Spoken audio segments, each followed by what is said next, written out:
Hey everybody, welcome back to my channel. I'm so glad that you're here.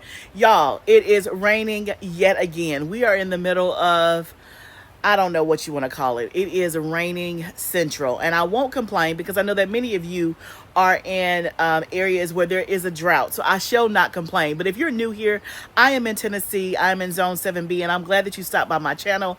It has been raining now for 7 days, and we have 7 more days in the forecast.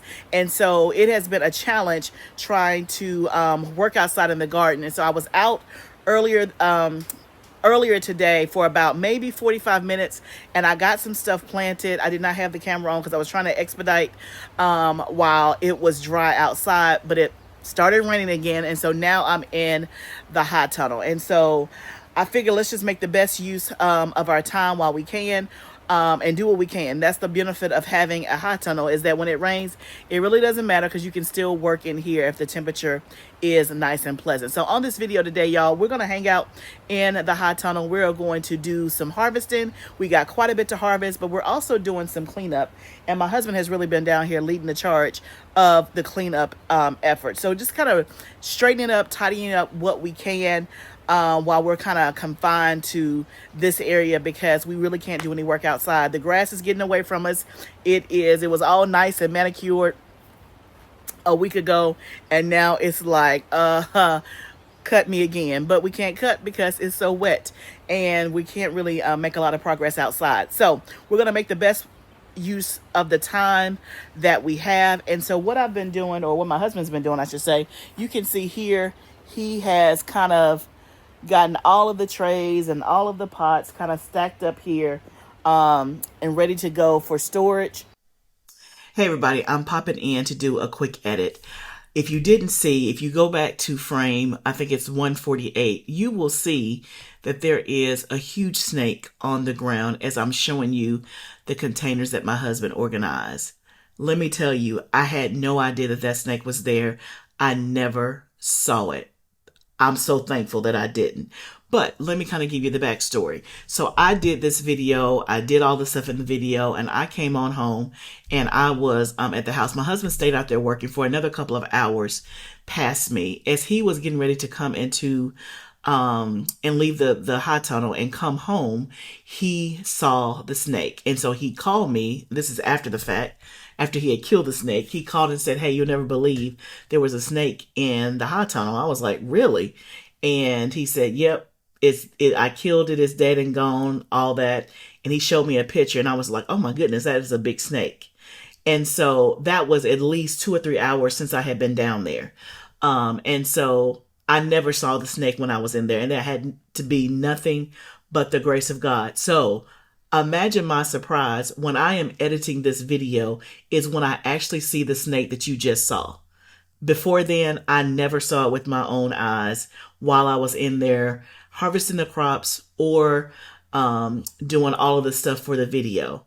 I literally was editing this video and I was, oh my goodness, that snake was right there, and I never saw it. So I just wanted to first let you know that yes, there was a snake in the hot tunnel.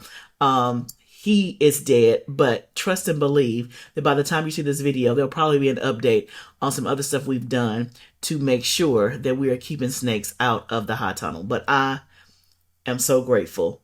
And hopefully by the time you see this video, I will have gotten up enough courage to go back in the hot tunnel. But let's go back and watch this vlog. While it was dry outside, he also did that outside as well, just kind of cleaning up the table areas. Now, these pots and trays have not been cleaned, so they still need to be sprayed down, but I don't want to do that now. That's just going to create more water outside. Plus, it's raining. I don't want to put all the water in the tunnel, but at least we are getting them in one central spot so that when it's time or when I have a chance to clean, we can just spray them down with the hose pipe, and then we can store them, and they're kind of like all together. And so what I'm going to do is finish clearing off this table and kind of do my part to kind of help him since he's already started that piece. So what I have here are some trays that have stuff in it that, you know, kind of died, stuff that looks kind of like this. We are going to get rid of, save the pots that we can. Like I said, I have a couple of more, so it's not a lot. These are some tomato plants that I left while I was gone. I left them in here, and they still look pretty decent.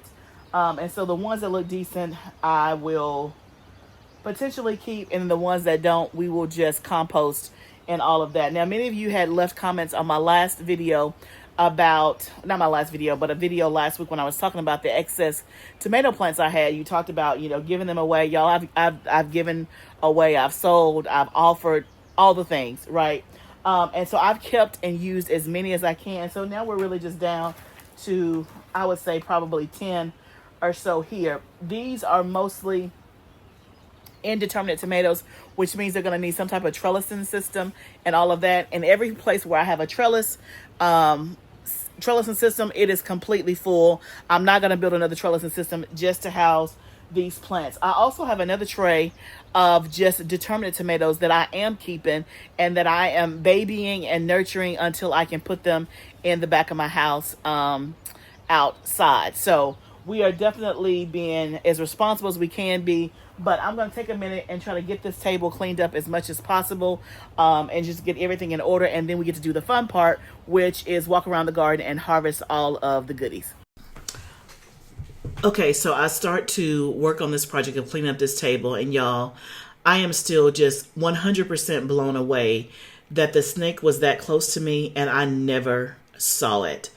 And you will see throughout this video that I am all in this section where the snake is, and then I will show you where my husband actually saw the snake when he was leaving. It was over there by the bed with the sage, which I was all in that area too. And so all I can say is that the Lord just, his mercy and his grace protected me. I don't know if the snake is poisonous or not, but I'm not trying to find out. The only snake I want to see is a dead snake, if I'm going to see one at all. And so if you guys know how to identify snakes based on what you just saw in that clip, then definitely let me know. I don't know how you tell if it's poisonous or not poisonous, but it's a big old snake. It's at least 4 or 5 feet long, which means it's been around. Now I don't know if he's been living in the greenhouse and we just haven't seen it, or he just happened to come in on this particular day. I have no idea, but I'm just looking around as I'm editing this video, and I'm like, oh, I wonder where he went. I wonder where he came from. I wonder if he's been here. Anyway, I'm just so thankful. And again, I love gardening. I cannot let this keep me from gardening, but we certainly have some things that we need to do. First, cut all these weeds and the grass in here as well, just so that we can at least see, and there's not many places for the snake to hide. But I continue to kind of do this project, clean up as I go with the table. Everything that has like a dead plant in it, I'm emptying it into the trash can. And the things that I need to keep, I'm kind of putting off to the side and keeping the stuff that's good, the pots that are good. I'm doing all of that just to kind of tidy up. And again, this was the day one of the tidy up. We thought that we would get all of the pots and stuff organized, and then me and my husband had literally just had the conversation about all the weeds and the grass and the high tunnel that continues to grow back. It's just a never-ending challenge dealing with the weeds. And he said, hey, let's clean up all this other stuff first, and then we'll do the weeds and the other stuff last. Yeah, we have literally been living here almost 7 years, and this is only the third snake we have seen in 7 years. This is the second time in the greenhouse, so we got to be more vigilant. Okay, y'all, I have the table cleared. You can see all the trays that are empty, pots and stuff are gone. So all we have left, we have our buckets there that has our gloves in it. We have some trowels there. This is going to go out to the fruit orchard whenever we can get out there and it's not raining. These are the cocoa core mats to go around the fruit trees. That helps with mulching, as well as keeps my husband from kind of nicking the tree when he's cutting the grass. It kind of just, it's like a tree ring that goes around. You guys have seen that. And then these are bags that's going to go around our berry bushes. They're like insect covers to keep the birds from eating the berries. So that's all that's on this table. Plus, I kept these plants, okay?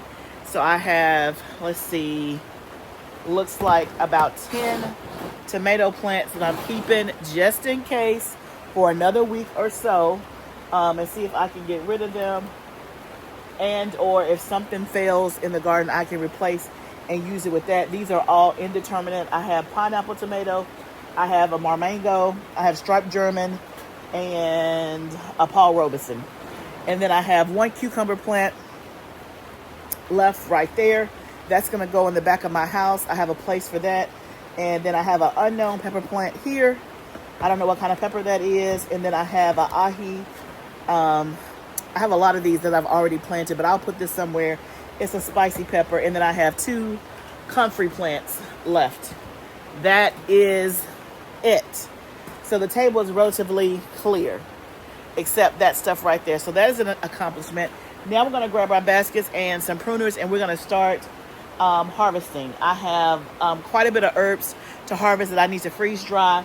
I have some calendula, I have some peppers. So let's grab a basket and let's get to it. Okay, so we have our gloves, and let me reiterate that we are selling these in our shop. These are called the Arm Saver gloves. I did a limited order, and so I have this print in small and medium, and then I have an additional print also in large on the website. So if you want some of these are absolutely great. It saves your arms if you wear a lot of short sleeves like me. And it can save your arms in the garden from like insect bites and sun and all that. I really, really love them. Look how far they come up. Plus they're cute. These, of course, you can wash them. I haven't washed them as of yet because I've been using them today. But we have these on our shop. We're going to start with the calendula. Y'all, I have so much calendula. It is so, so, so beautiful. You can see that there. And we're just going to flip. A lot of times I'll just pull them up like this and they'll just come right off. You don't necessarily have to use pruners. But just like anything, the more you harvest these, the more they bloom. I will come out here in the morning and it will be all full again.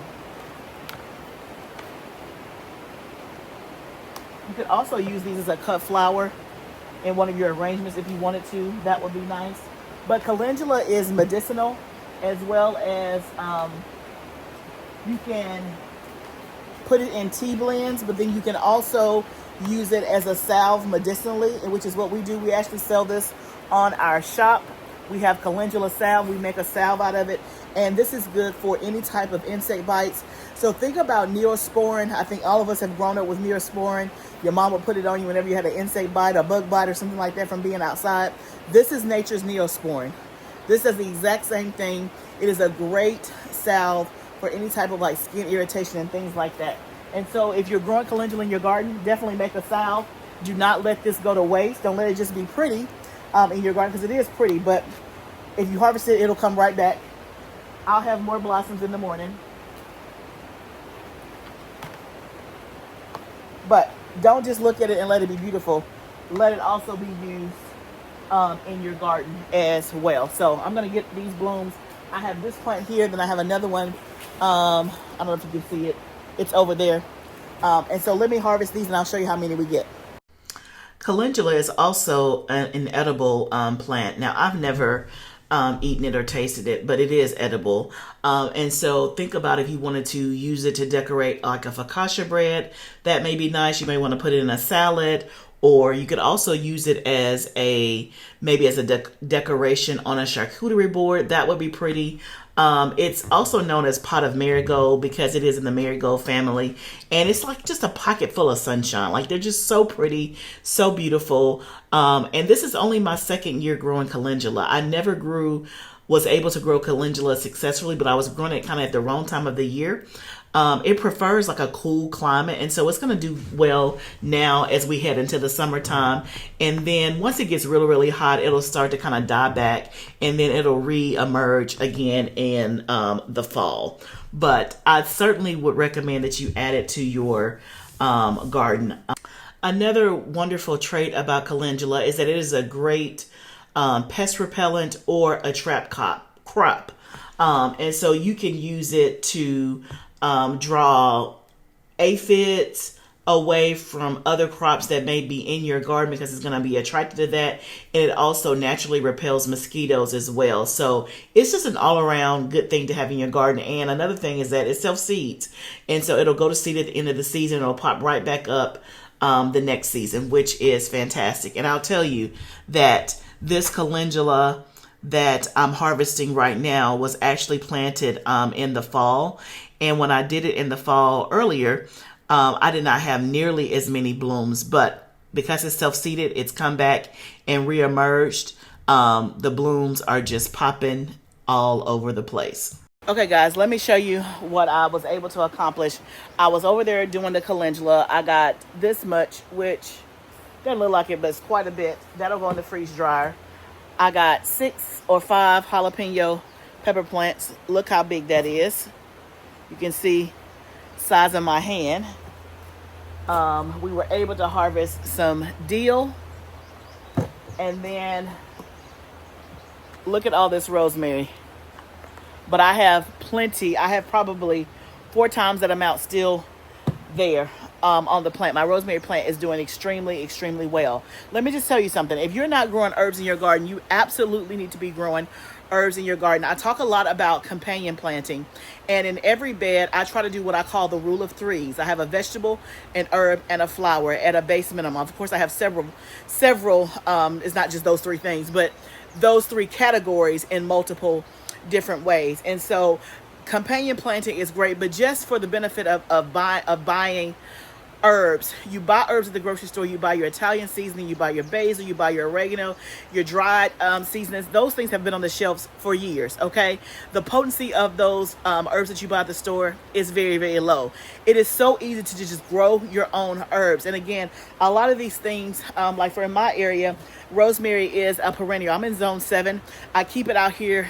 I have it in my high tunnel. It grows all year long. It does not die. It's very drought tolerant. And so, I mean, y'all, this is so much rosemary, but I can use this for several different things. I'm actually going to be using this. I'm going to be making a hair oil. Rosemary is very good for the hair. If you go to a salon and get your hair done, a lot of times when they're shampooing you, they're using a rosemary and tea tree oil blend because rosemary is so good for the hair. So I'm going to be using that for a hair oil that I'm going to be making, as well as I use it for culinary purposes. We also use it in our Breathe Easy chest rub. It is also in there. So it's a lot of great properties. Dill, obviously you can use that in pickles. I will freeze dry this and I'll have dill for the rest of the year. I only grow a couple of dill plants because I don't use dill a ton. I use it in potato salad. I use it in ranch dressing. I use it in like a jalapeno dip, like different things like that. But I'll grow a couple of plants and I'll have enough that I can use throughout the year. No problem whatsoever. And then next what we're going to harvest is some thyme. I have a lot of thyme right now. And again, thyme is used for culinary purposes as well as medicinal purposes. So thyme is very good for oral health and respiratory health. And so again, a lot of there's a tea blend that we use at our house when someone is sick or has a cold that has mullein and thyme in it. It helps to extract the coal and the phlegm and the mucus and stuff from your lungs and stuff. It's great in a respiratory way, even if you don't want to use it in a culinary way. And so I say all that to say that you definitely need to be growing herbs in your garden. It is, to me, is one of the easiest things, especially for a beginner gardener, to do because herbs are generally very easy. Just make sure that you're growing herbs during the right season. Like during the summertime, it is fair game for basil, it's fair game for sage, and all of those kinds of things. So already we are off to a good start from just one bed. Now let's go over here and harvest our thyme. Let me show you how much I have. So this thyme that I'm harvesting now is English thyme, or what they call common thyme. There's several different kinds of thyme that you can get. And so this year I also have some lemon thyme growing in another part of my garden, as well as orange thyme for the first time. So I'm going to harvest this English thyme. I'm going to freeze dry it, and I'll be using this for tea. Now, my husband was sick earlier, I would say a couple of months ago, and he had a cough that wouldn't go anywhere and was just like very congested. And so he bought this tea that he liked that was mullein and thyme blended together. And I was like, hey, I got plenty of time out in the garden. He was like, oh, you do? And I'm like, yeah. I'm like, you just spent money on thyme, and he bought them separately and put them together. Let me just say that. He didn't buy the blend already together the first time. And I'm like, yeah, I had plenty of time growing, but that just kind of goes to show, one, he wasn't aware, but then also I haven't done a great job of harvesting the thyme and actually drying it so that I can use it for tea. Now, I have used it for like my Italian seasoning blend and for just ground thyme for culinary purposes, but that just sparked in me when he bought that as a medicinal blend to use for tea. I thought, you know what, I already have thyme in my garden. I need to also use this medicinally as well. And so that's what I'm going to do. You can see that I am barely touching the surface of this thyme, but I end up getting quite a bit. But I still have not only what is left in this bed, but I have a whole nother patch in another raised bed on the opposite side of the high tunnel as well. But you can see I get quite a bit of thyme in this one little bucket, and there is still plenty left that I actually leave in the bed. But I'm happy with this first installment. Look how good this looks. Y'all, that is culinary and medicinal all right there. Okay, y'all, now we're over here with the sugar snap peas. The plant is yellowing out. I'm assuming it's because it's getting quite warm in the tunnel, and they prefer cooler weather. You get some of this sage out of the way. This sage definitely needs to be cut. But I'm assuming these peas are still good. I'm going to try them anyway. Y'all, I had some this morning for breakfast. I sauteed them in some butter and put some garlic skate powder on them and some salt, and they were so good. I will definitely be growing more of these next spring. Y'all, let me know, can I grow these in the fall? I would assume I can, since the temperature gets a little bit cooler, but let me know. And I'm assuming I probably need to take this plant out because she's not looking too happy. But I want to get all of these peas off, and I'm assuming they're still good, but maybe I wonder if they're bitter. They're light colored now and not green. So, I don't know. Y'all tell me. I'm going to harvest them anyway. But if y'all tell me I shouldn't eat them, then just let me know. I guess I could try one. Let me harvest them first, and then let's see how many we have. And we can kind of just go from there. And I think I'll pull the plant because she's not real happy right now. At all. This was just, I think, 2 or 3 plants maybe. And it definitely, it was the variety that said it didn't need a trellis, but it certainly, to me, did need a trellis. So I will definitely plan for these to be trellis next time. And I want to do a ton of these because I really, really liked it. It is now on my must grow list for sure. I'm so happy that I tried these this year, and they definitely are on the must grow list. I did end up trying one of these, and it tasted fine. It just wasn't as sweet, but we're going to saute them right on up and use them. Okay, y'all, this entire bed is sage, and I never intended for this whole bed to be sage. It used to be a ton of other stuff in here. I don't even use this much sage. I don't think anybody can use this much sage. Sage is culinary as well as medicinal, but I really want this bed back. I do not want this much sage. I don't know how I am going to... This is not going to cut it. I want to see if my husband has something that is bigger and quicker that he can just kind of raise all of this down, because I want to use this bed for something else. Again, I don't need this much sage. I could probably do 1 small container of sage and I would be just fine. Really, the only time I use it is I use it in my Italian seasoning blend. And again, you can use it medicinally. I've never used it medicinally, but you can use it in a tea with something else. It does have a strong flavor, so you want to be careful about that. And then, of course, people use it for Thanksgiving, for dressing and things like that. There is also some oregano at the bottom of this bed in between the sage, but it literally has just taken over. It's very pretty when it blooms with the pretty flowers, but once the flowers go dead, it doesn't look as hot. But I do still have a lot of good sage in here. But I want to see if my husband has something that will be a little bit more effective. But until then, I'm going to harvest the sage that I want.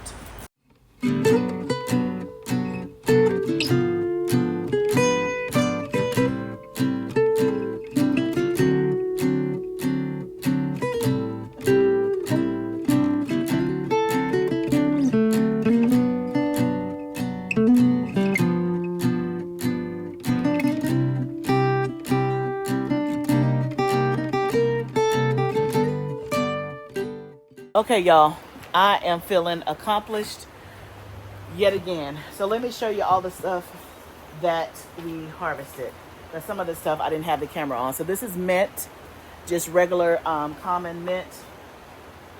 Oh, it smells so good. Everything out here smells good. This is our calendula. We harvested quite a bit of oregano. Put that in there. Those are our jalapeno peppers. These are all of our sugar snap peas, all of our dill, rosemary, sage, and thyme. Look at all that thyme, y'all. Quite the spread for sure. Look at all of that. And it didn't take long. It did not take long at all. I've told you before that for the first few years I grew herbs, it was more of a novelty, like, oh, they said I should have herbs in my garden, so I had herbs in my garden. They were pretty, they grew well, they helped repel the pests, they did all the things they were supposed to do, but I was not harvesting them and actually using them. Now, there are times, again, some people grow flowers in their garden and they don't harvest them to use for bouquets, they just use it for pollinators or just to make their garden pretty. But I'm trying to get in the mindset that I am gardening for a purpose, and I'm trying to be intentional about what I grow, and make sure that I know what the purpose is. Now, some things I'm growing to repel pests. Some things I'm growing as a trap crop. Some things I'm growing because we eat it for food. I'm going to use it in the kitchen, but I want everything to have a purpose. I want everything to be intentional, and I want to make sure that I'm being intentional about actually harvesting and reaping the benefits of the hard work and the money and the time I've invested in growing it from seed or buying it from the store. And so I encourage you to do the same. I started this journey last year with trying to be very intentional about harvesting my herbs weekly. Now, did not get it right, and I did not harvest them weekly, but I harvested way many more herbs than I ever have in my 5 years of gardening. And so again, this is just another installment of this summer season and making sure that I come out here to harvest. And this is a great time to harvest your herbs that you have grown from the fall, from last year, that have come back, because for most of us, a lot of our summer produce has not come in yet. This is the first installment of my summer produce, which is jalapeno peppers, and that's because I planted those early. But for most of us, we don't have our tomatoes and our eggplants and our okra and our corn coming in yet. So this is a great time to go ahead and get a jump and harvest and dehydrate, hang dry, freeze dry, whatever your method is to preserve it and to dry it out. Do not let your stuff go to waste, okay? This is also a good time in between this. We planted everything, we planted the garden, and also, hey, it's not time to harvest yet. It's a good time to get your stuff organized and cleaned up. So we started the first installment of that, of just getting all of our trays together, getting all our pots together. We haven't cleaned them. That will be next, but we have them all in one space instead of them all out over the garden, over the floor, and all of that stuff. So I encourage you to do the same. The next thing that will be on my list that's more of an inside job is going through my seed room or my sunroom and getting all my seeds together, like things that are, not within their cases, things that are on the table, strewn out all over the place, is getting that stuff organized and putting my seeds up, except for the things that I know that I'm going to succession plant, and maybe I will keep out the stuff that I'm going to do for the fall, because before you know it, it'll be time to start seeds for the fall garden in like late July. So I encourage you to take this opportunity, take this time to do that. A lot of you, I think some of you still have not been able to plant your gardens because it's still cold where you are, or there's a drought, or there's rain. And so some of you still have plants in your house. God bless you. I see you. I'm praying for you. I'm rooting for you, right? I'm glad that I did at least evict my plants and they are out in the wild, getting ready to produce and all of that stuff. But here I am with 14 days of rain, so I can do very little outside, but I'm trying to take the opportunity to do what I can with what I have. And so I encourage you to do the exact same thing. So y'all, I appreciate you just hanging out with me today. As we get some things in the tunnel, we did a big harvest of all of our herbs and some spring crops like our sugar snap peas and all of that. And now the work begins. I got to take it in the house, clean it up, and most of this will be freeze dried and will be stored for culinary purposes or medicinal purposes. So definitely, guys, I want to know, put down in the comments, what is your favorite herb to grow? Let me know if you've been growing herbs but you haven't been harvesting them and this was the push that you needed to get out there and harvest some of your herbs. I would love to know. Remember, y'all, this is all a journey, but whatever we do, let's do it together. I'll see you in the next video. Bye for now, friend. Thank you so much for stopping by my channel. I invite you to go to our website, livingfoodsfarm.com. Definitely subscribe to our newsletter. We send out a weekly newsletter. I tell you everything that's going on the farm, but also take a look around and see if there may be some things that you may want to purchase. We have plenty of things for health, skin and body. We also have digital resources where we've done classes and workshops that you can get information from. So I encourage you to go to our website, www.livingfoodsfarm.com, and I'm sure you're going to find something that you love. Thank you so much again for stopping by my channel.